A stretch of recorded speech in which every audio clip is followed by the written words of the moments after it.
Hey guys, welcome to Pregnancy and Postpartum TV. Today I'm talking about the 20 strategies that I use to reduce and cope with pain during labor. If you're looking to have a natural or unmedicated birth without an epidural, then these are the strategies that I use that I felt that I coped really well the whole way through. I've actually been planning this video for 2 or maybe even 3 years, and this topic is probably actually one of the reasons that I have a YouTube channel, why I got into pre and postnatal fitness and education. I was hearing all of these terrible stories about how awful births were, and then I started with prenatal yoga with a doula, and just the education was so empowering, and all of the moms who were having babies before me started having these amazing natural birth stories, a lot of them at home, but many of them unmedicated, where they coped the whole time. And it really inspired me that I can do it. And then when I found out that my son was going to have a cleft lip and palate and possibly some other complications, I really wanted to reduce all the risks for him and decided that I wanted to go ahead with a natural unmedicated birth if possible. My first labor was 28 and a half hours. I felt that the whole time that I coped really well. I had fairly low pain. I didn't scream or cry. I was calm. I was relaxed. From an outsider's point of view, I was just resting and relaxing, and I was letting my body do the work. I did most of my laboring at home, and then for the last 4 hours, I went into the hospital. And when I arrived, no one offered me an epidural or medication. I never asked for it, and then it was over. There were a few things that other mothers said to me that I found really helpful. The first one is that the pain at any particular time was never so much that you wouldn't be able to tolerate it. And so, just like my birth experience, at any time, I never felt like I was in too much pain that I wasn't able to tolerate. It wasn't like getting an injury or having a nerve pain where you can't tolerate it at any time. What I did want to watch out for was the exhaustion. And so making sure that I had my relaxation techniques, my recovery techniques between to be able to keep going was the focus on being able to manage the discomfort or the pain. The other helpful point was that the pain or the sensation doesn't get any worse after you're dilated about 5 centimeters. It doesn't keep on getting worse and worse and less tolerable and less tolerable. It stays about the same, but you just get less breaks between. The third point that was helpful was understanding what was happening in my body, why I was feeling it, and being able to visualize it and work through it. So basically, we're looking at uterine contractions, contractions of your uterus. During early labor, this can feel like period cramps or menstrual cramps, but then later on, it feels a little bit like an overworked muscle. So if you think about lifting weights, and if you're lifting muscle and you overwork, it starts to feel uncomfortable and even painful. You put it down, rest, you get a break, and then you're able to pick it back up again. And so the focus for me really was, I knew that my uterine muscles were working hard during the contraction and that it did feel uncomfortable. But then I wanted to focus on that break between to make sure that I was giving it a rest and so that I was able to tolerate it next time I had a contraction. When I understood that, I really understood why I had to be relaxed and calm, focusing on relaxing my body during the contraction, letting my body do the work, and then between, where I wasn't freaking out or texting or talking to people, I was really truly focusing on relaxing so that I would be able to tolerate and manage my next contraction. I'm going to dive into the 20 strategies now. If you don't have a pen and paper to write them all down, don't worry. I'm going to put a downloadable PDF in the description box below that you can grab. I'm going to start with the 5 things that I did to prepare. This may seem like an obvious one. I did prenatal yoga, I did pregnancy exercises to prepare for labor, and I did a lot of preparation for birth for my pelvic floor. I'm not going to talk specifically about this because my whole channel is about this, so I'm going to link to my natural birth preparation videos where you can find the prenatal yoga, pelvic floor exercises, and more. Starting at about 34 to 35 weeks, I did about 10 minutes a day of perennial massage. And so I took 2 lubricated, clean fingers. You insert them into the vagina. You press down for about 2 minutes and press on the sides for about 2 minutes. You can do circular motions and stretching. You can do this yourself. You can get your partner to do this. The research is a little bit mixed. There is some research that shows that it can reduce the risk of tearing for first-time moms, and for second time or more, it can reduce postpartum pain at the 3-month after checkup. However, because the risks are very low, I did try this and I found that it did help with my labor preparation.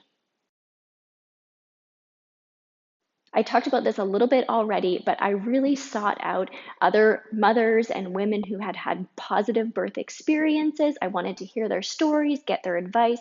This really helped me build up confidence and let me go of the fear that I had around birthing. On top of reaching out and listening to positive birth stories, I also looked up and created positive birth affirmations. If you want a copy of the birth affirmations, I will also link to those in the description box below.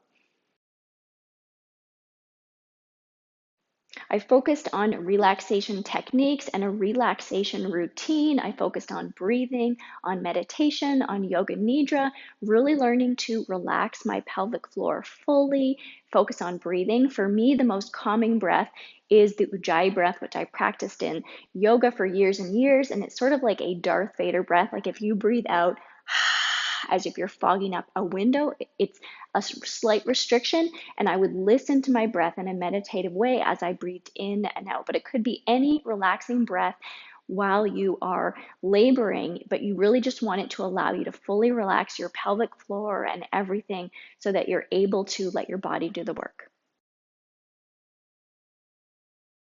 I also practiced my labor routine and my birthing positions just so I was really familiar with them. And so I bounced on my ball, I did hip circles, and then I would walk the hall, which gives your pelvis a little bit of movement. It helps encourage baby to come down. I would slow dance with my husband. I also used toilet sitting as part of my routine. If you wanted to see the full details on my labor routine and a little bit more of my birth stories, I'm going to link to that video in the description box below as well.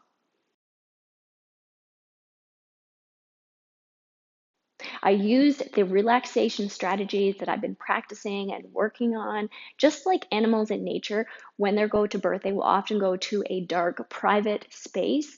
I really wanted to create a private space. I don't necessarily like the dark, that wasn't important to me, but I really wanted it to be quiet and private. And so this was Jeff's job, is to protect this space for me. I wasn't texting people or updating people, that was his job. And he was just creating a safe and quiet space for me to relax and be in labor land and birth. I also put together a music birthing playlist. I used a lot of the songs that I had been using in my prenatal yoga that I was familiar with that allowed me to get into that meditative and relaxation state. I also used warm water. I would have loved to have had a birthing bath at the hospital, but the hospital that we were at didn't have the birthing pools. But because with my first, I did most of my laboring at home, I probably had 5 or 6 baths over about 15 hours to help with relaxation and the birthing process and reducing pain. I also used my yoga ball or birthing ball. I found bouncing on the ball and doing large hip circles really relaxing and helped relieve pain. It can get your spine and take pressure off your spine. It can put counter pressure on your perineum, which feels good. It opens up your hips, and then it's also using gravity to help baby move down. So like I said, I did a lot of bouncing. I did a lot of large hip circles. I would also lean over the ball to get to sort of a modified hands and knees position. And this also was a very comforting position. I had a hot therapy pack that I used on my lower back. If you have a waterproof one, you could also use this to soothe your perineum as well. I used my deep rhythmic breathing as relaxation and meditation, but also to count out how long the rest of my contraction was going to be. So contractions are about the same length. And so I knew how many breaths I could take in one contraction, and then how long I had to go and how much breathing I had to get through this one before I got a break and to relax again. On top of breathing, I also used birthing sounds in the low tones, and I used vowel sounds. So I found it really helpful, especially when things felt a little bit more difficult, to use the low tone vowel ah or e.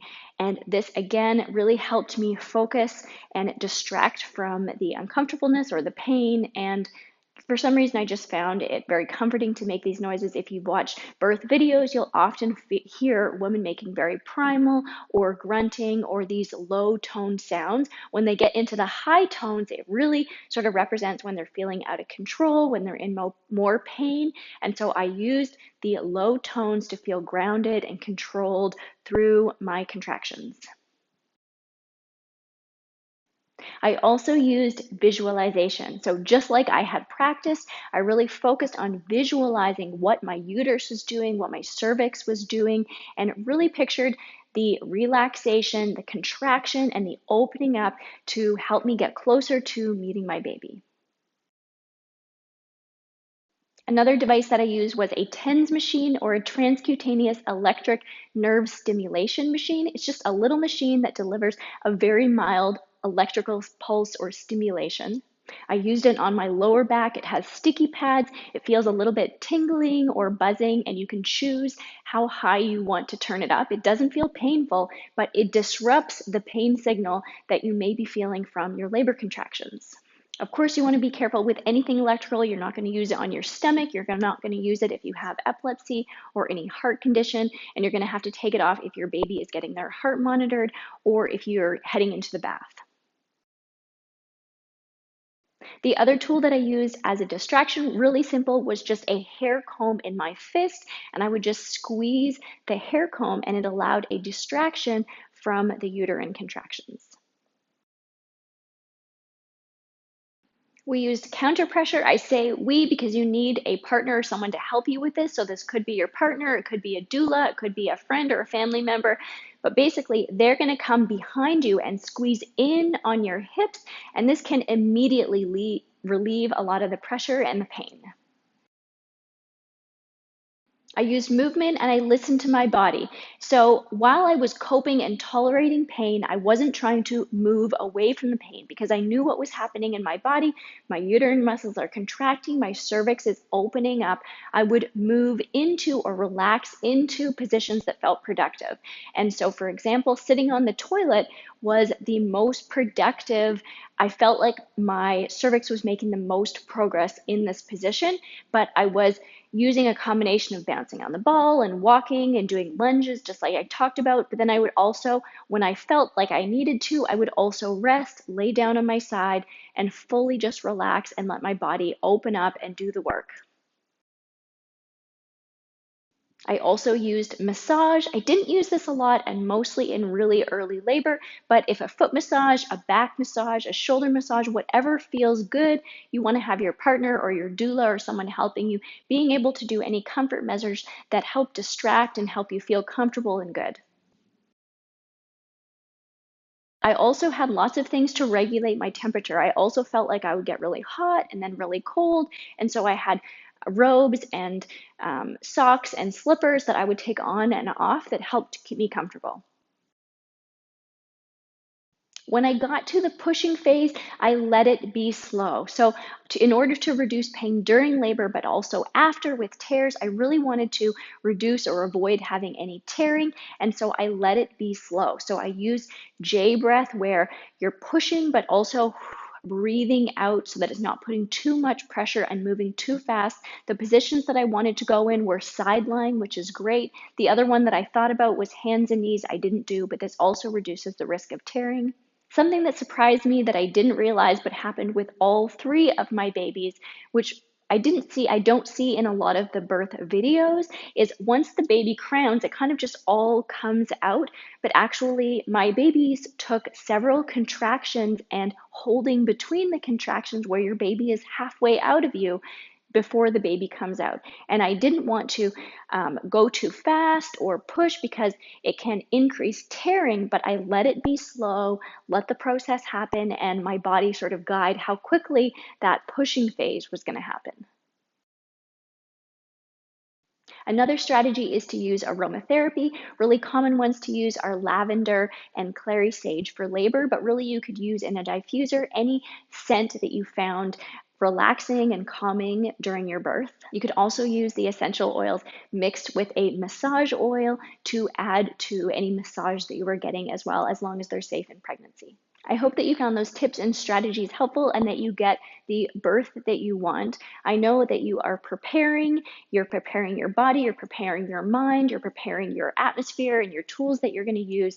And I really believe that you can do this. And in most cases, I hear so many stories now of positive birth experiences, and so I really believe that most women are able to do it. I also want to say that if for some reason you have a complication, whether it's back labor or whether some sort of emergency that you're not able to have the birth plan, it is not a failure. You can still want to go for your goals and plan for your natural birth, but if you don't end up having your natural birth, it's not your fault, it's not a failure, and we're so lucky that we have doctors and medical interventions that can help keep us and our babies safe when they're necessary.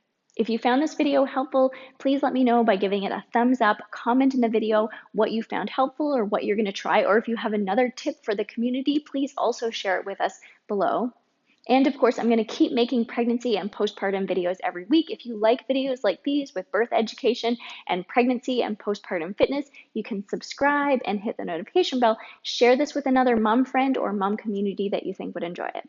Thank you so much for joining me for that video. And again, I really hope that you found it helpful. I'm so excited for you to meet your baby, and I honestly believe that you can do this. Birthing and labor is hard work, but mothers are even stronger, which makes you stronger, and I know that you can do this.